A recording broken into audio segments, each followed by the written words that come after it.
അമേരിക്കയും ഇറാനും തമ്മിൽ ഒപ്പുവെച്ച ചരിത്രപരമായ ആ കരാർ വെറും 2 ആഴ്ച കൊണ്ട് തകർന്നതെങ്ങനെയാണ്? ഇതിന് പിന്നിൽ ഒളിഞ്ഞിരിക്കുന്ന ആ രഹസ്യ വ്യവസ്ഥയെക്കുറിച്ച് സംസാരിച്ചാലോ? യഥാർത്ഥത്തിൽ എന്തുകൊണ്ടാണ് ഈ കരാർ പരാജയപ്പെട്ടത്? സമാധാനത്തിന്റെ മറവിൽ ഇരു രാജ്യങ്ങളും എന്താണ് പ്ലാൻ ചെയ്തത്? ഈ കരാറിന്റെ നട്ടെല്ല് എന്തായിരുന്നു? നിങ്ങൾ ഒരു പക്ഷേ കേൾക്കാത്ത, വാർത്തകളിൽ കാണാത്ത ഞെട്ടിക്കുന്ന വിവരങ്ങളാണ് ഇന്ന് നമ്മൾ പരിശോധിക്കുന്നത്. ആദ്യം നമുക്ക് ഈ കരാറിന്റെ പശ്ചാത്തലം ഒന്ന് മനസ്സിലാക്കാം. എന്തായിരുന്നു അമേരിക്കയുടെ ലക്ഷ്യം? ഇറാൻ ഇതിൽ എന്ത് പങ്കാണ് വഹിച്ചത്? ഈ 2 വശങ്ങളും മനസ്സിലാക്കിയാൽ മാത്രമേ ആ 14 ദിവസത്തിനുള്ളിൽ എന്ത് സംഭവിച്ചു എന്ന് നമുക്ക് കൃത്യമായി പിടികിട്ടുകയുള്ളൂ. ജൂൺ 17-ന് ഒരു സമാധാന കരാർ പിറക്കുന്നു. എല്ലാവരും കരുതി പശ്ചിമേഷ്യയിൽ ഇനി ശാന്തതയായിരിക്കുമെന്ന്. എന്നാൽ ട്രംപിന്റെ സ്വഭാവം അറിയാവുന്നവർ വളരെ കരുതലോടെയായിരുന്നു കരാറിനു ശേഷമുള്ള സംഭവങ്ങളെല്ലാം സസൂക്ഷ്മം നിരീക്ഷിച്ചു വന്നിരുന്നത്. ഒടുവിൽ അതുപോലെ തന്നെയാണ് കാര്യങ്ങൾ വന്നു ഭവിച്ചതും. ഇരുഭാഗത്തും പ്രതീക്ഷകളുടെ വലിയൊരു ലോകമുണ്ടായിരുന്നു. എന്നാൽ അമേരിക്കയും ഇറാനും തമ്മിലുള്ള ആ വലിയ അകൽച്ച കുറയ്ക്കാനും പതിറ്റാണ്ടുകളായി ഇറാന്റെ മേലുണ്ടായിരുന്ന സാമ്പത്തിക ഉപരോധങ്ങളുടെ കെട്ടുപാടുകൾ അഴിച്ചു മാറ്റാനും വഴിയൊരുക്കുന്ന ആ കരാറിന് ആ പ്രതീക്ഷകൾക്ക് അധികം ആയുസ്സുണ്ടായിരുന്നില്ല. അമേരിക്കയുടെ സാമ്രാജ്യത്വ താല്പര്യങ്ങളും ആ മേഖലയിലുടനീളം അവർ തുടർന്ന അനാവശ്യമായ ഇടപെടലുകളും ആ സമാധാന പാതയിൽ വലിയ വിള്ളലുകൾ വീഴ്ത്തിയിരിക്കുന്നു.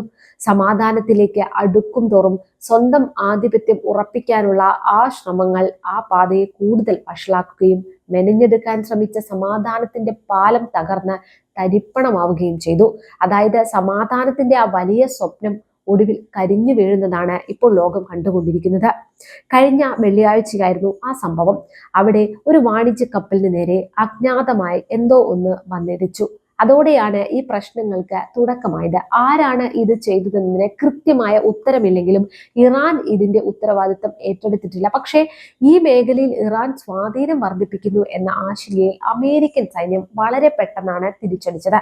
ഒരു തരത്തിലുള്ള പ്രകോപനവും കാത്തു നിൽക്കാതെ നടന്ന ഈ പ്രത്യാക്രമണം കാര്യങ്ങളെ വല്ലാത്തൊരു നിലയിൽ എത്തിച്ചതായാണ് റിപ്പോർട്ടുകൾ പറയുന്നത്. എന്തായാലും ഇപ്പോൾ ഇരു രാജ്യങ്ങളും തമ്മിലുള്ള പോര് കരത്തിരിക്കുകയാണ്. ഹോർമുസ് കടലിടുക്കിലൂടെയുള്ള കപ്പലുകളുടെ സുരക്ഷ ഉറപ്പാക്കുന്ന ആ സുപ്രധാനമായ ആർട്ടിക്കിൾ 5 കരാർ ലംഘിച്ചെന്ന് കാണിച്ച് പരസ്പരം പഴിചാരുകയാണ് ഈ 2 രാജ്യങ്ങളും. യഥാർത്ഥത്തിൽ അമേരിക്കയെ സംബന്ധിച്ചായാലും ഇറാനെ സംബന്ധിച്ചായാലും ആർട്ടിക്കിൾ 5 എന്നാൽ എന്താണെന്ന് നമുക്കൊന്ന് പരിശോധിക്കാം. ഈ കരാറിലെ പ്രധാന വാഗ്ദാനം ഇതായിരുന്നു: അടുത്ത 60 ദിവസം കപ്പലുകൾക്ക് നേരെ ആരും ശല്യം ചെയ്യരുത്. ഒപ്പം 30 ദിവസത്തിനുള്ളിൽ തന്നെ കടലിലെ മൈനുകളും മറ്റും നീക്കം ചെയ്ത് വഴിയൊരുക്കണം. കേൾക്കുമ്പോൾ എല്ലാം സിമ്പിൾ ആണെന്ന് തോന്നും. പക്ഷേ ഇവിടെയാണ് കളി തുടങ്ങുന്നത്. ഈ വഴി എങ്ങനെ വേണം എന്നതിലാണ് ശരിക്കും തർക്കം. അമേരിക്ക പറയുന്നത് ഇതൊരു അന്താരാഷ്ട്ര വഴിയാണ്, ആർക്കും പോകാം, കപ്പലുകൾ ഒമാന്റെ വശത്തുള്ള തെക്കേ പാതയിലൂടെ പോകട്ടെ, ഇറാൻ അതിൽ ഇടപെടരുത് എന്നാണ് അമേരിക്കയ്ക്ക് പറയാനുള്ളത്. ഇറാൻ ഈ കടലിടുക്കിൽ മേധാവിത്വം കാണിക്കുന്നത് തീരെ ഇഷ്ടമല്ലല്ലോ അമേരിക്കയ്ക്ക്. എന്നാൽ ഇത് തങ്ങളുടെ വീടിന്റെ മുറ്റത്തോടുള്ള വഴിയാണ്. കരാർ പ്രകാരം ഈ കടലെടുക്ക് നിയന്ത്രിക്കേണ്ടത് ഞങ്ങളാണ്. അതുകൊണ്ട് കപ്പലുകൾ വടക്കേ പാതയിലൂടെ തന്നെ പോകണം. അത് ഞങ്ങളുടെ പരമാധികാരമാണ് എന്ന് ഇറാനും ഉറപ്പിച്ചു പറയുന്നു. ഇതിനിടയിലാണ് ആ അജ്ഞാത ആക്രമണം നടക്കുന്നത്. ഒരു കപ്പലിൽ എന്തോ വന്നിടിച്ചു. ഉടനെ അമേരിക്ക ചാടിക്കയറി തിരിച്ചടിച്ചു. ഇപ്പോൾ 2 പേരും പരസ്പരം വിരൽ ചൂണ്ടുകയാണ്, നിങ്ങളാണ് ആർട്ടിക്കിൾ 5 ലംഘിച്ചത് എന്ന് പറഞ്ഞ്. ഒരു കരാർ ഉണ്ടാക്കി സമാധാനം വരണമെന്ന് ആഗ്രഹിച്ചെങ്കിലും ഓരോരുത്തരും അത് സ്വന്തം രീതിയിൽ വ്യാഖ്യാനിച്ചതോടെ ശാന്തമാകേണ്ട കടലൊടുക്ക് വീണ്ടും പുകയുകയാണ്. അതായത് ഒരു കുരുക്കഴിക്കാൻ ശ്രമിച്ചപ്പോൾ വേറൊരു കുരുക്ക് മുറുകിയ അവസ്ഥ. അമേരിക്കയുടെ ലക്ഷ്യം വ്യക്തമായിരുന്നു: ഒമാന്റെ തീരത്തോട് ചേർന്ന് ഒരു ബദൽ ജലപാത ഒരുക്കി തെക്കൻ പാതയെ സുരക്ഷിതമെന്ന് ലോകത്തെ വിശ്വസിപ്പിക്കുക. ഇതുവഴി കടൽപാതകളെ നിയന്ത്രണം പൂർണ്ണമായും തങ്ങളുടെ കൈപ്പിടിയിൽ ഒതുക്കുകയും അങ്ങനെ ഒരു കാലത്ത് ലോകം കണ്ടിരുന്ന തങ്ങളുടെ ആധിപത്യം തിരിച്ചു പിടിക്കാമെന്നും അവർ കണക്കുകൂട്ടി. ഇവിടെ സാങ്കേതിക വിദ്യയുടെയും സൈനിക ശേഷിയുടെയും ബലത്തിൽ ഒരു പുതിയ സമുദ്ര ഭൂപടം വരയ്ക്കാനായിരുന്നു അവരുടെ ശ്രമം. എന്നാൽ തെക്കിലെ കാറ്റിന് പോലും ഇറാന് അമേരിക്കയോടുള്ള ദേഷ്യം അറിയാമായിരുന്നു. അമേരിക്കയുടെ ഈ ഏകപക്ഷീയമായ നീക്കങ്ങളെ ഒട്ടും തൃപ്തിയോടെയല്ല ഇറാൻ കണ്ടത്. അവരുടെ നിലപാട് വളരെ ലളിതമായിരുന്നു. ഇത് തങ്ങളുടെ സമുദ്രമാണ്, തങ്ങളുടെ പരമാധികാരമാണ്. അന്യന്റെ കപ്പലുകൾക്ക് തങ്ങളുടെ അതിർത്തിയിൽ പുതിയ വഴി വെട്ടാൻ അനുവാദം കൊടുക്കാൻ ഇറാൻ തയ്യാറായിരുന്നില്ല. അമേരിക്കൻ കപ്പലുകൾ മുന്നോട്ട് നീങ്ങുമ്പോഴെല്ലാം ദൂരെ മാറിയുള്ള ഇറാന്റെ നിരീക്ഷണ കേന്ദ്രങ്ങളിൽ നിന്ന് കഠിനമായ മുന്നറിയിപ്പുകൾ ഉയർന്നു വന്നു. ഇത് തങ്ങളുടെ അതിർത്തിയാണ്, ഇവിടേക്കുള്ള ഏത് കടന്നുകയറ്റത്തെയും തങ്ങളുടെ സൈനിക ശക്തി ഉപയോഗിച്ച് തന്നെ നേരിടുമെന്ന്. ഒരു വശത്ത് ആഗോള ആധിപത്യം നിലനിർത്താൻ ശ്രമിക്കുന്ന അമേരിക്ക, മറുവശത്താകട്ടെ ഇറാൻ.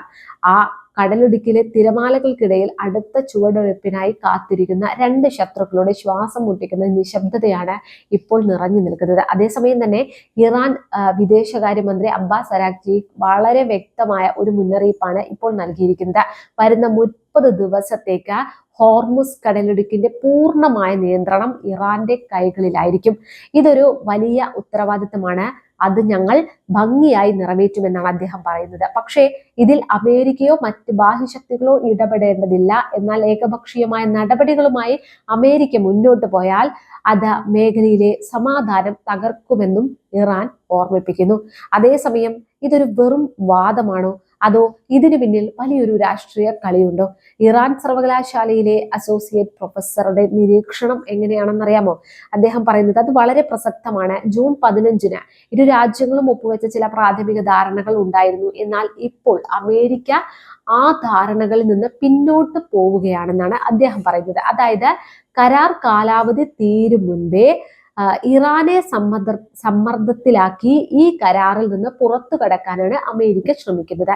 കൂടാതെ പശ്ചിമേഷ്യയിൽ തങ്ങൾക്ക് അനുകൂലമായ പുതിയ സൈനിക ക്രമീകരണങ്ങൾ ഉണ്ടാക്കാനും അവർ പദ്ധതിയിടുന്നുണ്ടെന്നും അദ്ദേഹം ആരോപിക്കുന്നു. അമേരിക്കയുടെ നേതൃത്വത്തിൽ ഇസ്രയേലും ലെബനൻ സർക്കാരും തമ്മിൽ ഒപ്പുവെച്ച പഴയ കരാറുകൾ പരിശോധിച്ചാൽ ഒരു കാര്യം വ്യക്തമാണ്. സമാധാനത്തിന്റെ മറ പിടിച്ച് തങ്ങളുടെ സാമ്രാജ്യത്വ താല്പര്യങ്ങൾ സംരക്ഷിക്കാനാണ് അമേരിക്ക എക്കാലത്തും ശ്രമിച്ചിട്ടുള്ളത്. ചരിത്രത്തിൽ പലതവണ കണ്ടതുപോലെ കരാറുകളിൽ ഒപ്പിടുക, പിന്നീട് സൗകര്യപൂർവ്വം അവ ലംഘിക്കുക എന്നത് അമേരിക്കയുടെ വിദേശ നയത്തിന്റെ ഭാഗമായ ഒരു സ്ഥിരം രീതി മാത്രമാണ്. എന്നാൽ ഇത്തവണ സ്ഥിതിഗതികൾ വ്യത്യസ്തമാണ്. അമേരിക്കൻ ഭീഷണികൾക്ക് മുന്നിൽ ഭയന്നു നിൽക്കുന്ന ഒരു രാജ്യത്തെയല്ല അവർക്ക് നേരിടേണ്ടി വരുന്നത്. അത്യാധുനികമായ മിസൈൽ ശേഷിയും പശ്ചിമേഷ്യയിൽ തന്ത്രപ്രധാനമായ ഭൂമിശാസ്ത്രപരമായ സ്വാധീനവുമുള്ള ഇറാൻ എന്ന ശക്തമായ രാജ്യമാണ് ഇന്ന് അമേരിക്കയുടെ ഉറക്കം കെടുത്തുന്നത്. പഴയതുപോലെ അടിച്ചേൽപ്പിക്കുന്ന കരാറുകൾക്കോ കപടമായ മധ്യസ്ഥതകൾക്കോ വഴങ്ങാത്ത ഒരു പുതിയ രാഷ്ട്രീയ സമവാക്യമാണ് ഇന്ന് രൂപപ്പെട്ടുകൊണ്ടിരിക്കുന്നത്. അമേരിക്കയുടെ പരമ്പരാഗതമായ തന്ത്രങ്ങൾ ഇവിടെ പരാജയപ്പെടുന്നു എന്നതിന്റെ ഏറ്റവും വലിയ തെളിവാണ് ഇറാനുമായുള്ള ഈ നേർക്കുനേർ ഏറ്റുമുട്ടലിന്റെ സാധ്യതകൾ തുറന്നു കാട്ടുന്നത്. മേഖലയിലെ അധികാര കേന്ദ്രങ്ങൾ മാറുകയും ഇറാനെ പോലൊരു ശക്തി അമേരിക്കയുടെ താല്പര്യങ്ങൾക്ക് വെല്ലുവിളിയാവുകയും ചെയ്യുമ്പോൾ ഈ മേഖലയിലെ അമേരിക്കൻ അജണ്ടകൾക്ക് ഇനി പഴയതുപോലെ മുന്നോട്ട് പോകാൻ കഴിയില്ല എന്ന് വ്യക്തമാണ്. നിങ്ങളുടെ അഭിപ്രായങ്ങൾ താഴെ കമന്റ് ചെയ്യൂ. ഒപ്പം ചാനൽ സബ്സ്ക്രൈബ് ചെയ്യാതെ കാണുന്നതെങ്കിൽ പ്ലീസ് ഡു സബ്സ്ക്രൈബ്.